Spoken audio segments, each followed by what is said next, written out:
গত জুমা আলোচনা করেছিলাম মদিনা পাকের ফজিলত নিয়ে, কিন্তু আলোচনা শেষ করতে পারি নাই। আপনাদেরকে কথা দিয়েছিলাম এই জুমায়ও মদিনা পাকের ফজাইল নিয়ে আলোচনা করব বলে আপনাদেরকে ওয়াদা দিয়েছিলাম। আল্লাহ পাক সুবহানাহু ওয়া তাআলার যদি দয়া হয়, রাসূল কারীমের যদি নেক নজর হয়, আমার সামনে উপস্থিত আমার মুরব্বিদের যদি দয়া হয়, কয়েকটি কথা বলে আমার সংক্ষিপ্ত মুখতাসার বক্তব্য ইতি টানব ইনশাআল্লাহু তাবারাক। শুরুতে যে একটি আয়াতে কারিমা আপনাদের খেদমতে আরজ করেছিলাম, বিসমিল্লাহির রহমানির রহিম, ইয়া আইয়ুহাল্লাযীনা আমানু লা তারফাউ আসওয়াতাকুম ফাওকা সাওতিন নবী ওয়া লা তাজহারু বিল কওল কাজাহরি বা'দিকুম লিবা'দ আন তাহবাতা আ'মালুকুম ওয়া আনতুম লা তাশউরুন। এই আয়াতে কারিমাটি কালামে পাকের সূরাতুল হুজুরাতের ২ নম্বর আয়াত। এই আয়াতে কারিমার মধ্যে আল্লাহ পাক সুবহানাহু ওয়া তাআলা আমাদেরকে বলছেন, ইয়া আইয়ুহাল্লাযীনা আমানু, হে ঈমানদারগণ, লা তারফাউ আসওয়াতাকুম ফাওকা সাওতিন নবী, তোমাদের কণ্ঠস্বর, তোমাদের কথাকে, তোমাদের আওয়াজকে ফাওকা সাওতিন নবী, নবীজির কণ্ঠস্বরের উপরে তোমরা করিও না। ওয়ালা তাজহারু লাহু বিল কওল, যেইভাবে তোমরা একে অপরকে বলা বলি করো, যেইভাবে তোমরা একে অপরকে সম্বোধন করো, ডাকাডাকি করো, কাজাহরি বা'দিকুম লিবা'দিন, ওইভাবে তোমরা নবীজিকে ডাকাডাকি করিও না। আন তাহবাতা আ'মালুকুম ওয়া আনতুম লা তাশউরুন, যদিও বা তোমরা সেইভাবে ডাকাডাকি করো, এই গুস্তাখির কারণে, এই বেয়াদবির কারণে, আনতুম লা আ'মালুকুম ওয়া আনতুম লা তাশউরুন, তোমাদের অজান্তে তোমাদের সমস্ত আমল নষ্ট হয়ে যাবে। এই কথা বলছেন তিনি কে? আল্লাহ। আমাদেরকে তাগিদ দিচ্ছেন, আমাদেরকে জানান দিচ্ছেন, তোমাদের কণ্ঠস্বর, তোমাদের ডাকা, তোমাদের কথা, তোমাদের বলা বলি নবীজির কথার উপর, নবীজির কণ্ঠের উপর তোমরা করিও না। এখান থেকে বুঝে যায় আল্লাহ পাক সুবহানাহু ওয়া তাআলার কালামে পাক থেকে শিক্ষা নেওয়া যায় যে রাসূল কারীম আমাদেরকে তাগিদ দিয়েছে তা আমাদের জন্য মানা, অন্যথায় এটার বিপরীত বলা বলি, কণ্ঠ উচ্চ কথা বলার আমাদের কোনো সুযোগ নাই। যদিও বা আমরা এই বেয়াদবি করি, গুস্তাহি করি, আল্লাহ পাক সুবহানাহু ওয়া তাআলা বলছে, জানান দিচ্ছে, আন তাহবাতা আ'মালুকুম, তোমাদের সমস্ত আমল, ওয়া আনতুম লা তাশউরুন, তোমাদের অজান্তে তোমরা জানবে না তোমাদের আমল কি হয়ে যাবে, নষ্ট হয়ে যাবে। আল্লাহ পাক সুবহানাহু ওয়া তাআলা আমাদের সবাইকে বুঝার তৌফিক দান করুন, সকলে আমিন। গত জুমায় বলেছিলাম মদিনা পাকে গেলে আমাদের জন্য কি ফাজাইল রয়েছে। মদিনা পাকের রওজে পাককে সালাম দিলে, রওজে পাককে নিয়ে সালাত ও সালাম দিয়ে নবীজি আমাদের জন্য কিভাবে উত্তর দেন, কিংবা যে যেখানেই থাকে না কেন, যেখান থেকে মিলাদে কিয়ামের আলোচনা হয়, যেখান থেকে মিলাদ কিয়াম দাঁড়িয়ে কিংবা বসে নবীজি সাল্লাল্লাহু আলাইহি ওয়াসাল্লামের উপর দরুদ পড়া হয়, আর ফেরেশতারা একে অপরকে, একটা যুদ্ধ হয়ে যাবে, একটা টানাটানি হয়ে যাবে, আমি আগে নিয়ে যাব নবীজির পাকে, আমি আগে নিয়ে যাব নবীজি সাল্লাল্লাহু আলাইহি ওয়াসাল্লামের রওজা পাকে, আর নবীজি নয়ন ভরে শুনে শুনে সালাত ও সালামগুলোর জবাব দেবেন। সুবহানাল্লাহ। আজকে জুমায় আলোচনা করব মদিনা পাকের ফাজাইল। দ্বিতীয় পর্বের মধ্যে আজকে আলোচনা করব সাহাবায়ে কেরামরা মদিনা পাকে গিয়ে ওই স্থানে, ওখানে থাকার জন্য কে কত বেশি দোয়া করেছে, আর এই মদিনা পাকের জন্য নবীজি সাল্লাল্লাহু আলাইহি ওয়াসাল্লাম আমাদের জন্য কি দোয়া করেছে। সুবহানাল্লাহ। হাদিসে পাকের মধ্যে দেখা যায় নবীজি সাল্লাল্লাহু আলাইহি ওয়াসাল্লাম আমাদের জন্য, সাহাবায়ে কেরামদের জন্য মদিনা পাক কেমন স্থান, এটি কেমন মহাব্বতের স্থান, কিভাবে সমগ্র উম্মতকে ভালোবাসার জন্য, সাহাবায়ে কেরামদেরকে ভালোবাসার জন্য কেমন দোয়া করেছে। হাদিসে পাকের মধ্যে দেখা যায়, বুখারী শরীফের হাদিস 1 নম্বর খণ্ড, পৃষ্ঠা নম্বর হচ্ছে 253 নম্বর হাদিস, 253 নম্বর পৃষ্ঠা, হাদিস নম্বর হচ্ছে 1851 নম্বর হাদিস। এই রেফারেন্সগুলো দেওয়ার কারণ হচ্ছে আমি প্রত্যেক জমায় এই আলোচনাগুলো যদি আসলে আমি রেফারেন্স সহ আপনাদেরকে দিয়ে দিই। কেননা আমাদের এমন এমন কিছু বস্তু আছে, সম্প্রদায় আছে, মানুষ আছে, কিংবা আমাদের বন্ধু ভাইরা আছে, সমস্ত আলোচনার মধ্যে ঠিকঠাকে কিন্তু মদিনা পাকের আলোচনা শুনতে কিন্তু আমাদের বেটিকেও একটা শব্দ চলে আসে। এই জন্য আমি হাদিসে পাকের ইবারতগুলো আপনাদের খেদমতে বলার জন্য চেষ্টা করি, এবং যেখানে আছে, যে পৃষ্ঠায় আছে, যেই নম্বর হাদিস আছে, এই রেফারেন্সগুলো দেওয়ার জন্য আমি চেষ্টা করি। আল্লাহ পাক আমাদেরকে সঠিক এবং সহিহ বুঝ দান করুন, সকল আমিন। বুখারী শরীফের হাদিস, আল্লাহর হাবিব সাল্লাল্লাহু আলাইহি ওয়াসাল্লাম আল্লাহ পাক সুবহানাহু ওয়া তাআলার দরবারে দোয়া করে, আল্লাহুম্মা হাব্বিব ইলাইনাল মাদিনা, ওগো রব্বুল আলামিন, আহকামুল হাকিমিন, এই মদিনা পাককে সাহাবীদের জন্য, আমার উম্মতের জন্য ভালোবাসার জায়গা করে দিন। জোরে বলুন সুবহানাল্লাহ। হাব্বিব ইলাইনাল মদিনা, ওগো রব্বুল আলামিন, এই মদিনা পাককে আমার উম্মতের জন্য, এখানকার মধ্যে বসবাসকারী যারা রয়েছে তাদের জন্য, হাব্বিব ইলাইনাল মদিনা, মদিনা পাককে ভালোবাসার জায়গা কিংবা স্থান করে দিন। জোরে বলুন সুবহানাল্লাহ। আল্লাহুম্মা হাব্বিব ইলাইনাল মাদিনাতা কাহুব্বিনা মাক্কাতান আও আশাদ্দা, ওগো রব্বুল আলামিন, আহকামুল হাকিমিন, যেইভাবে মক্কায়ে মুআজ্জামা মানুষের জন্য ভালোবাসার জায়গা, আও আশাদ্দা, এই জায়গা থেকে দ্বিগুণ আরো মদিনা পাক করে দিন। জোরে বলুন সুবহানাল্লাহ। এই দোয়া করছেন নবীজি সাল্লাল্লাহু আলাইহি ওয়াসাল্লাম। যেখানে নবীজি ভালোবাসার স্থান মক্কায়ে পাক থেকে আও আশাদ্দা, আরো দ্বিগুণ করে দিন। আর সেই মদিনা পাকে যাওয়ার জন্য আপনি আমি যদি নিষেধ করি, কোনো যায় আসবে? আসবে না। কিন্তু আশিক রাসূলগঞ্জ যেতেই থাকবে, যেতেই থাকবে। সুবহানাল্লাহ। মদিনা পাক এটা এমন একটি স্থান, যে গিয়েছে সে বুঝেছে এটা কেমন স্থান। সবজে গুম্বদ যে দেখেছে সে বুঝেছে, জান্নাতুল বাকি শরীফ যে গিয়েছে, যে জিয়ারত করেছে সে বুঝেছে। আচ্ছা, আমরা বলি তো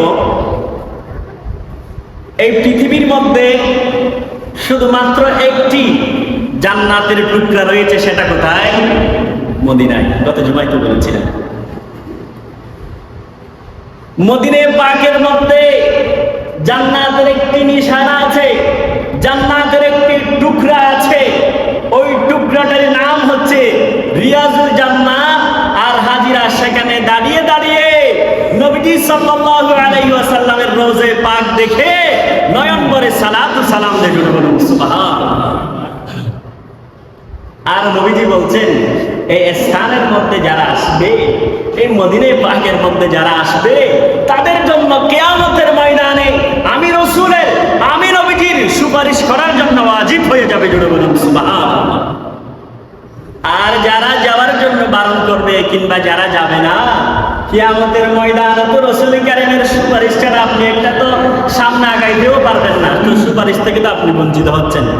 আল্লাহ পাক সুবহানাহু ওয়া তাআলা আমাদের সবাইকে জিয়ারত মুস্তাফা নসিব করুন, সকল আমিন।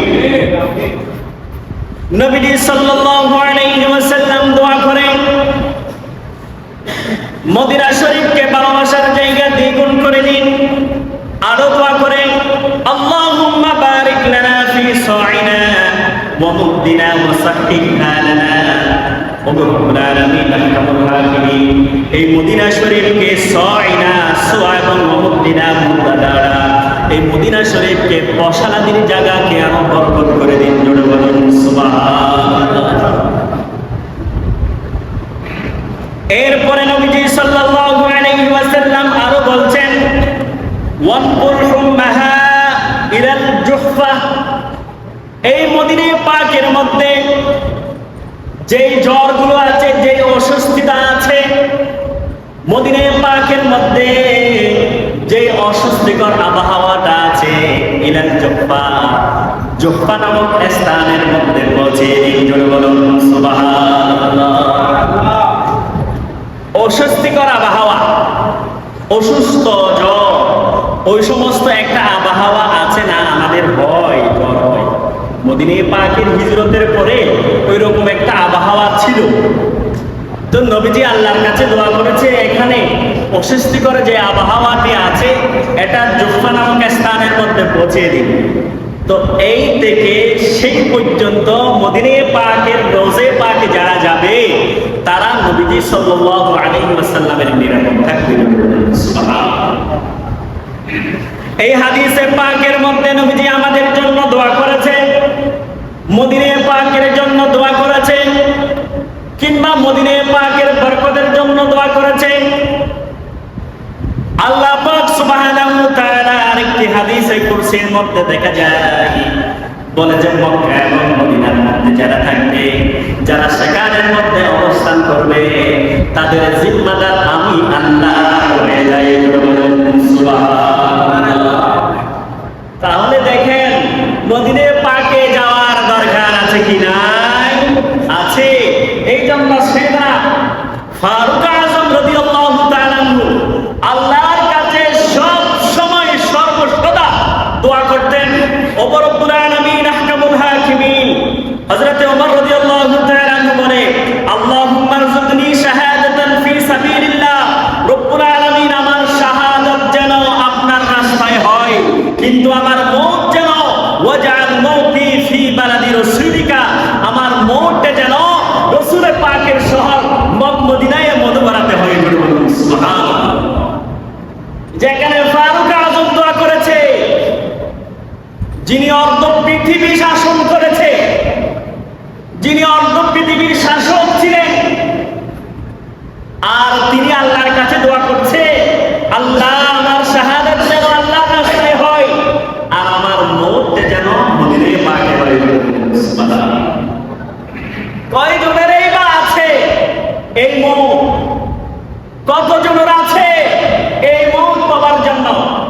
এই জন্য শায়ের বলে, মওত হায়াত মেরি দোনো তেরে লিয়ে হে, দোনো তেরে লিয়ে হে, জব মওত মেরি আয়ে, जब मौत मेरी आए तो हर सामने मदीना, दरबारे मुस्तफा में मेरा सलाम कहना, दरबारे मुस्तफा में मेरा सलाम कहना। ओ जाने वाले हाजी, ओ जाने वाले हाजी, जब जाओ तुम मदीना, जब जाओ तुम मदीना, दरबारे मुस्तफा में मेरा सलाम कहना, सदा दुनिया।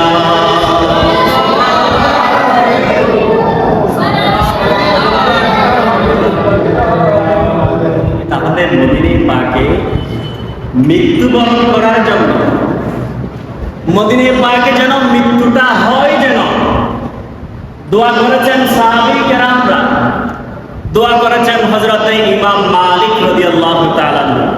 এই ঘটনাগুলো বলে আমি আলোচনা থেকে দূরে সরে যাচ্ছি না, আপনারা প্রত্যেকেই জানেন ইমাম মালিক রাদিয়াল্লাহু তাআলা তিনি শুধুমাত্র একবার ফরজ হজ আদায় করেছে, এরপরে মক্কায় মুআজ্জমায় আর যায় নাই। জিজ্ঞেস করা হলো, কেন আপনি আর বারবার হজ করেন নাই?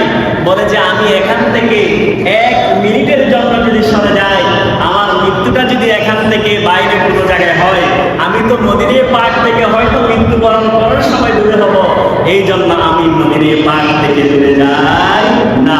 ফারুক আজম অর্ধ পৃথিবী যিনি শাসন করেছে, যার জন্য আল্লাহর হাবিব সাল্লাল্লাহু আলাইহি ওয়াসাল্লাম বলে যে আমার পরে যদি কাউকে নবুয়ত দেওয়া হয়, সে উমর ফারুক হতো, সে ফারুক আজম হতো। আর সে ফারুক আজম আল্লাহ পাক সুবহানাহু ওয়া তাআলার দরবারে বলে, আল্লাহুম্মা রযুকনি শাহাদাতান ফি সাবিলিকা, রব্বুল আলামিন আমার শাহাদাত যেন আপনার রাস্তায় হয়, ওয়াজআল মাউতি ফি বালাদি রাসূলিকা, আমার মৃত্যুটা যেন মদিনা পাকে হয়। সুবহানাল্লাহ। আর আপনি আমি যদি মদিনা পাকে যাওয়ার জন্য বারণ করি, ক্ষতি কি আমার হবে নাকি সেই দিকের হবে? আপনারাই বুঝলেন। আল্লাহ পাক আমাদেরকে সহিহ বুঝ দান করুন, সকলে আমিন। খাতুনে জান্নাত আম্মা জান আয়েশা সিদ্দিকা রাদিয়াল্লাহু তাআলা, এই হাদিসের বাকি লম্বা হাদিস শরীফ ইমাম বাইহাকী শুআবুল ঈমানের মধ্যে হাদিস কানাটি এনেছেন। আম্মা জান আয়েশা সিদ্দিকা রাদিয়াল্লাহু তাআলা হুজরার মধ্যে আল্লাহর হাবিব শুয়ে আছেন। জিজ্ঞেস করলেন, ইয়া রাসূলুল্লাহ সাল্লাল্লাহু আলাইহি ওয়াসাল্লাম, আজকে আমার বড় জানতে মন চাই, ওগো রব্বুল আলামিন, আপনার ইন্তেকালের পরে আপনার স্থানটি কোথায় হবে? একটু আমি খাতুনে জান্নাতকে বলুন না। সুবহানাল্লাহ। ইয়া রাসূলুল্লাহ, আমার বড় জানতে মন চায়, আমার বড় ইচ্ছা করে, আপনার ইন্তেকালের পরে আপনার জায়গাটি কোথায় হবে? ইয়া রাসূলুল্লাহ। আল্লাহ হাবিব সাল্লাল্লাহু আলাইহি ওয়াসাল্লাম বলেন, ও খাতুনে জান্নাত, আমার ইন্তেকালের পরে আমি যদি তোমার ঘরের মধ্যে, তোমার জায়গার মধ্যে থাকতে চাই, তুমি কি আমাকে বারণ করবা? ইয়া রাসূলুল্লাহ সাল্লাল্লাহু আলাইহি ওয়াসাল্লাম, আপনার অসংখ্য বিবি থাকতে আপনার ইচ্ছা পোষণ হয়েছে, আমি খাতুনে জান্নাত আয়েশা সিদ্দিকা রাদিয়াল্লাহু তাআলা ঘরে অবস্থান নিতে আমার কত সৌভাগ্য। ইয়া রাসূলুল্লাহ, আমার বড় জানতে মন চাই, আপনার রওজা পাকের পাশে কার স্থান হবে? সুবহানাল্লাহ। ইয়া রাসূলুল্লাহ, বুঝলাম আপনি আমার ঘরে অবস্থান করবেন, রওজা পাকে অবস্থান করবেন, ইন্তেকালের পরে আপনার পাশে কার জায়গাটি থাকবে? বলে যে খাতুনে জান্নাত, তুমি কি জানো না? খাতুনে জান্নাত রে, যিনি ইসলামের সর্বপ্রথম মুসলমান হয়েছে, এত কষ্ট পাওয়ার পরেও, এত কষ্টকে ধৈর্য ধারণ করার পরেও এক বিন্দু পরিমাণ পিছপা হয় নাই। আমার সর্বসদা যিনি সঙ্গী ছিল, সৈয়দনা সিদ্দিক আকবর, যিনি ইসলামের প্রথম খলিফা, সৈয়দনা সিদ্দিক আকবর আমার রওজা পাকে অবস্থান নিবে। এখনো পর্যন্ত সৈয়দনা সিদ্দিক আকবর খেলাফত প্রাপ্ত হয় নাই। খেলাফত প্রাপ্ত না হওয়ার আগে আল্লাহর হাবিব সাল্লাল্লাহু আলাইহি ওয়াসাল্লাম বলছেন, আয়েশা রে, আমার রওজা পাকের পাশে তোমার বাবার কবর হবে। তাহলে এখান থেকে বোঝা যায়, এই হাদিসের পাক থেকে বোঝা যায়, আমার রাসূল কারীম সাল্লাল্লাহু আলাইহি ওয়াসাল্লাম ইলমে গায়বের মালিক, এই ক্ষমতা দিয়েছেন তিনি কে? আপনি আমি অস্বীকার করলে কিছু যায় আসে না, হাদিসে পাক আপনাকে বুঝতে হবে। ইয়া রাসূলুল্লাহ সাল্লাল্লাহু আলাইহি ওয়াসাল্লাম, বুঝলাম এর পাশে আমার আব্বা জানের জায়গা হবে, সৈয়দনা সিদ্দিক আকবরের জায়গা হবে। আমার বড় জানতে মন চাই, ইয়া রাসূলুল্লাহ সাল্লাল্লাহু আলাইহি ওয়াসাল্লাম, এর পাশে কার জায়গা হবে? বলে যে এর পাশে তুমি আয়েশার জায়গা হবে। সুবহানাল্লাহ। এটা পরবর্তীতে সৈয়দনা ফারুক আজম কিভাবে পেয়েছে আমি মুখতাসার একটু করে বলবো।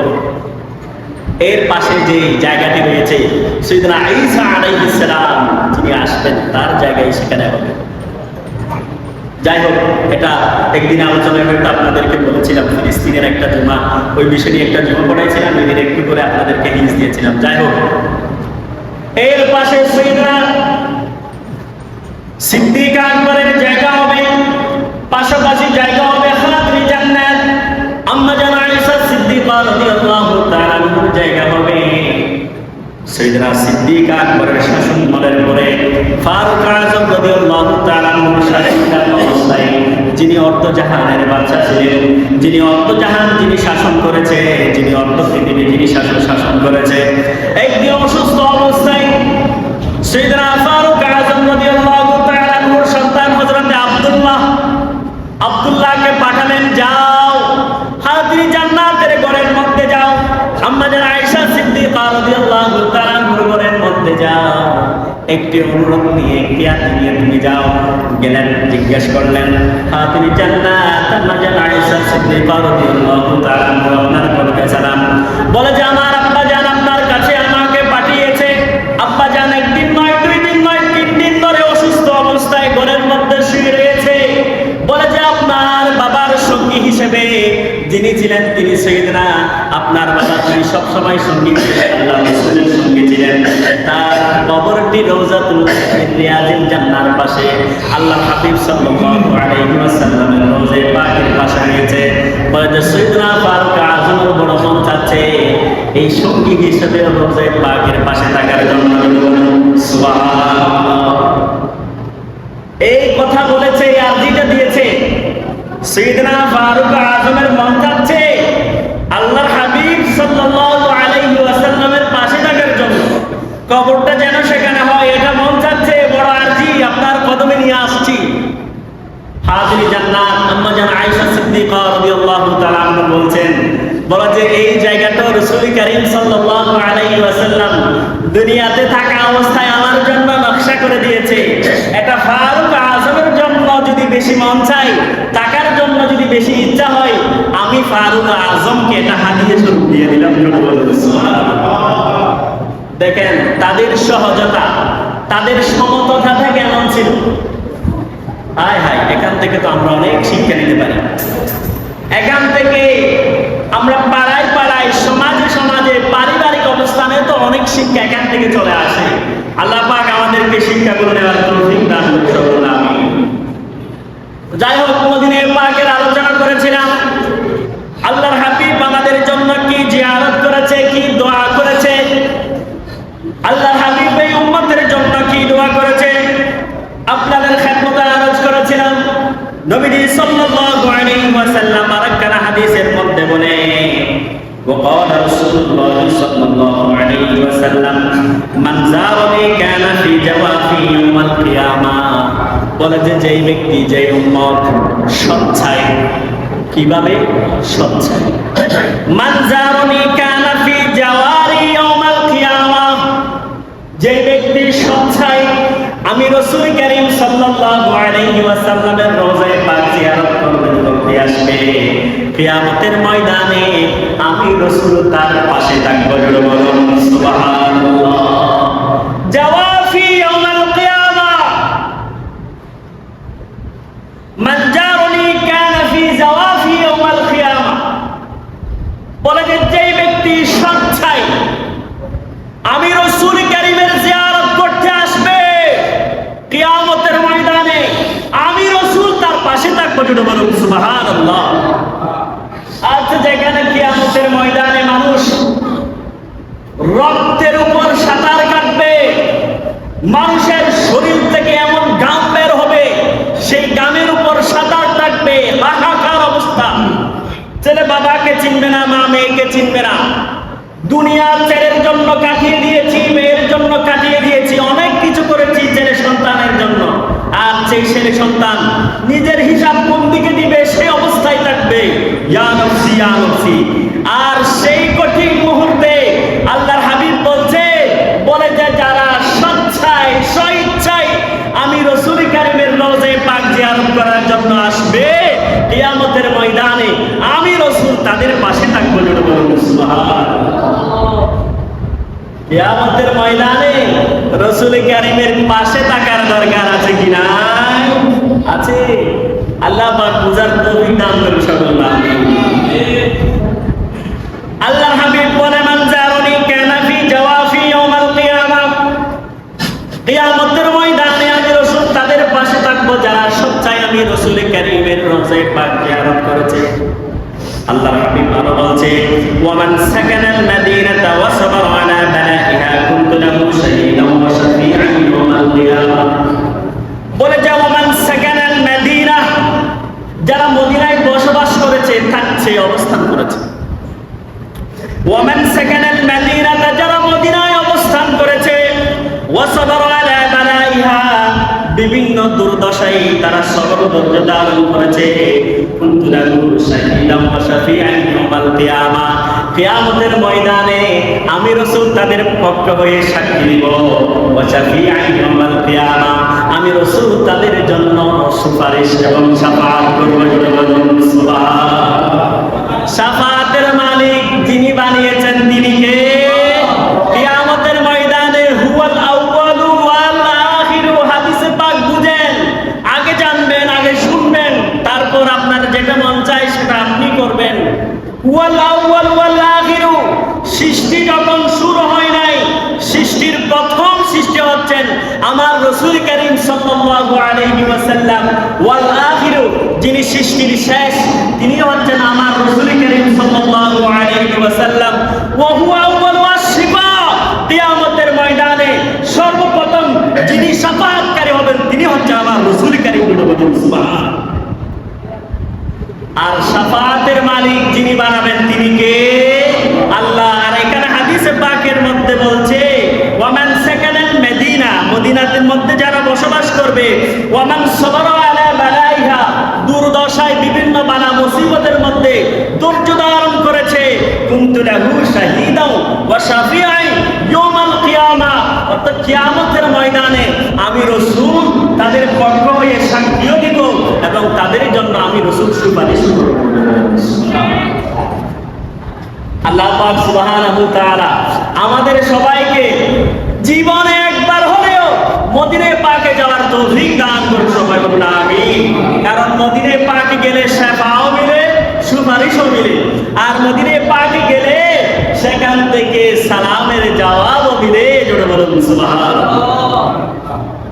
নবীজি সাল্লাল্লাহু আলাইহি ওয়াসাল্লাম হাদিসে পাকের মধ্যে আরো বলছেন ওয়া মান মাতা ফি আহাদিল হারামাইনি বাআসাহুল্লাহ, বলে যে মক্কা এবং মদিনার মধ্যে দুই যেটা হারাম রয়েছে, এই হারামের মধ্যে যারা মৃত্যুবরণ করবে, একটু বুঝেন, গভীর মনোযোগ। ওয়া মান মাতা আহাদিল হারামাইনি মান বাআসাহুল্লাহ মিনাল আমিনিনা ইয়াউমাল কিয়ামাহ, এই দুই হারামের মধ্যে যারা মৃত্যুবরণ করবে, মক্কায়ে মুআজ্জামার হারামের মধ্যে যারা মৃত্যুবরণ করবে, মদিনা পাকের হারামের মধ্যে যারা মৃত্যুবরণ করবে, মিনাল আমিনিনা ইয়াউমাল কিয়ামাহ, কিয়ামতের দিন আমি আল্লাহ রাব্বুল আলামিন আহকামুল হাকিমিন ওই মৃত্যুবরণকারীদেরকে নিরাপত্তা ব্যক্তিদের জন্য এবং সেইভাবে আমি তাদেরকে উঠাবো।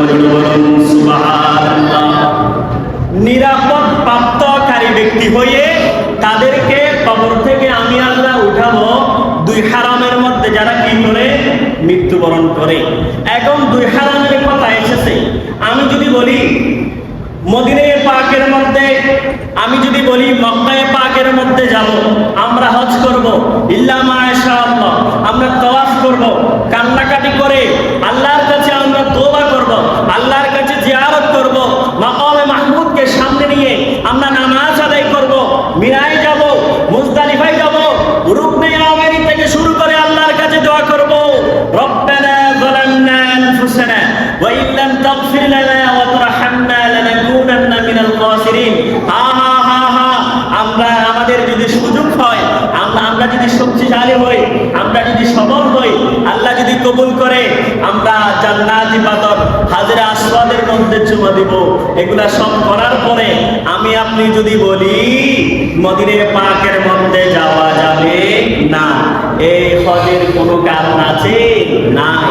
কারণ যেখানে নবীজি সাল্লাল্লাহু আলাইহি ওয়াসাল্লাম বলে যে যারা দুই হারামের মধ্যে, যারা ওয়া মান মাতা ফি আহাদিল হারামাইন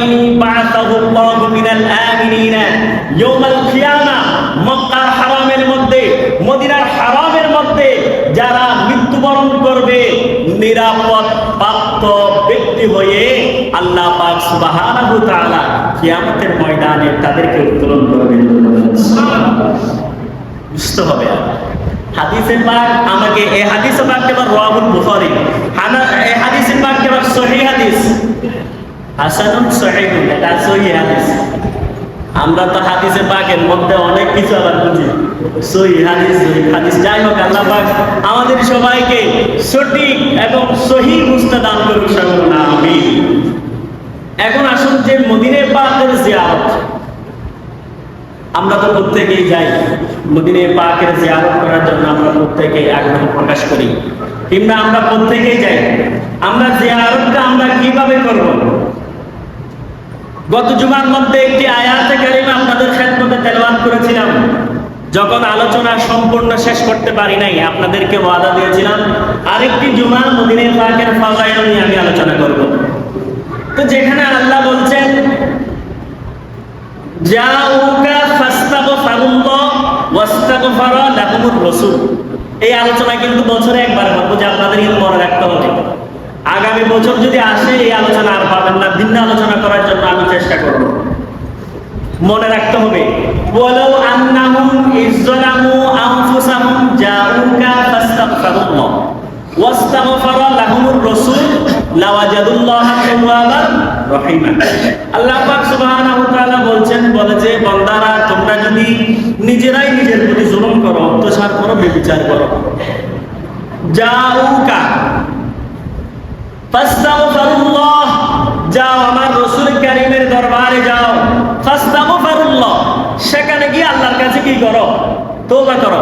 আমরা তওবা করব কার কাছে? আল্লাহর কাছে। আমরা তওবা করব কার কাছে? আল্লাহর কাছে। ফাস্তাগফিরুল্লাহ ওয়াস্তাগফার লাহুমুর রাসূল, যদি তোমাদের পক্ষ হয়ে তোমরা যারা নিজেরাই নিজেদের নফসের উপর নিজেদের উপর যদি ব্যভিচার করো, জুলুম করো, অত্যাচার করো, আমার রাসূল কারীমের দরজায় গিয়ে, আমার রাসূল কারীমের রওজায় গিয়ে সেখানে আমি আল্লাহর কাছে যদি তওবা করো, ওয়াস্তাগফার লাহুমুর রাসূল, তোমাদের পক্ষ হয়ে যদি রাসূল কারীম সুপারিশ করে, লাওয়াজাদুল্লাহা তাওয়াবার রহিমা, তোমরা আমি আল্লাহকে উত্তম তওবা কবুলকারী হিসেবে পাবে। আমরা সেখানে যাব, আল্লাহর ইবাদত বন্দেগী করব, আল্লাহর কাছে তওবা করব। আর এই তওবা যদি আল্লাহর পছন্দ হয়, আমাদের পক্ষ হয়ে যদি রাসূল কারীম আমাদের জন্য সুপারিশ করে, উত্তম তওবাকারী হিসেবে পাবো আমরা কাকে? আল্লাহকে। আল্লাহ পাক সুবহানাহু ওয়া তাআলা আমাদের সবাইকে রাসূল কারীমের রওজায়ে পাকে গিয়ে সবচেয়ে গুণবল দুনয়ন ভরে দেখে দেখে সালাত সালাম দিয়ে আল্লাহর কাছে তওবা করার তৌফিক দান করুন সকলে আমিন। সম্মানিত হাজিরিন, বিগত জুমাগুলোতে আমি আলোচনা করেছিলাম যাদের শব্দ সমর্থ অর্থ হজ করার জন্য সেই পরিমাণ অর্থ স্বাবলম্বী হয়েছে, হজের জন্য আল্লাহর হাবিব সাল্লাল্লাহু আলাইহি ওয়াসাল্লাম কিভাবে তাগিদ দিয়েছে, ওই বিষয়গুলো নিয়ে একটা জুমা আপনাদের খেদমতে আমি আরজ করেছিলাম, আলোচনা করেছিলাম। আর খানে কাবা কিভাবে নির্মাণ করেছে ওই বিষয়গুলো নিয়ে একটা আলোচনা করেছিলাম। এবং খানে কাবার আশেপাশে যে সৌন্দর্য অন্যতম স্থান আল্লাহ পাক সুবহানাহু ওয়া তাআলা এই উম্মতের জন্য, এই বান্দাদের জন্য রেখে দিয়েছে মাকামে মাহমুদ, জান্নাতি, ইয়াকুত পাথর, হাজরা আসওয়াদ। আবার মাকাম মাহমুদ এটাও ইয়াকুত পাথর, জান্নাতি পাথর আবার এটাও। এই বিষয়গুলো নিয়েও আলোচনা করেছিলাম। পাশাপাশি হজের ফজাইল নিয়ে আলোচনা করেছিলাম। এই দুই জুমা মদিনা পাকের ফজিলত নিয়ে দুই জুমা আলোচনা করেছিলাম। ইনশাআল্লাহ আগামী জুমায় আমার আলোচনা থাকবে যেই পাহাড়ে জবলে নূর, যে পাহাড়ের মধ্যে আল্লাহর হাবিব সাল্লাল্লাহু আলাইহি ওয়াসাল্লামের কোরআনে পাক নাযিল হয়েছে, কোরআনে পাকের ফজাইল নিয়ে, জবলে নূরের ফজিলত নিয়ে ইনশাআল্লাহ আগামী জুমা আলোচনা থাকবে। আল্লাহ পাক সুবহানাহু ওয়া তাআলা আমাদের সবাইকে আলোচনা শ্রবণ করে শোনার এবং আমল করার তৌফিক দান করুন। আমিন। যারা সুন্নাত আদায় করেন নাই 4 রাকাত ক্বাবলাল মাগরিব